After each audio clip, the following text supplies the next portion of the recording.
if you haven't, you ought to. I don't know where the guy's still there or not, but at that time, Colton, my grandson, wanted to go see it, and the fellow that was taking care of it was named Jerry Gore. Jerry's a great big man. Jack, if you remember the day Jerry played basketball for Maysville against Ernie King for Fleming County. You remember that? It's been a long time ago.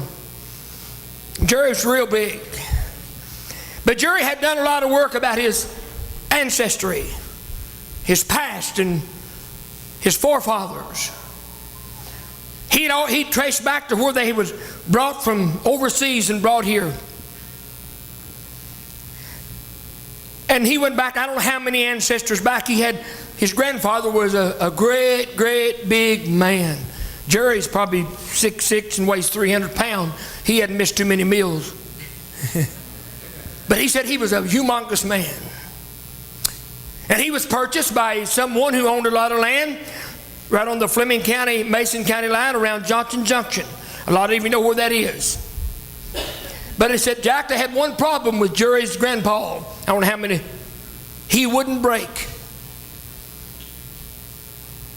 They needed him so badly, they had paid a great deal of money for him. Excuse me.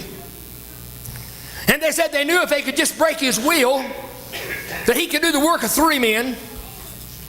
He would be so valuable to them. But he absolutely refused to break. Jerry said they would grab a hold of him. He'd whip 3 or 4 men. They couldn't do anything with him. Finally, he escaped and went to Canada. He was no good to them. Don't misunderstand me. I tip my hat to this man. I admire his courage that he refused to be owned by another individual. But symbolically, there are those that God could get such glory from, that God could get such honor from, and God could get such praise from, but their will continually stands in the way. And most of the time, what keeps their will in the way is their pocketbook. Come on now. I believe there's a direct line from here to here, don't you? Everybody ought to shout amen on that. Amen. If you want to find out the measure of a man, find out the servant he is for God, hit his pocketbook and you'll find out. Boy, it gets quiet, folks, when you preach about that.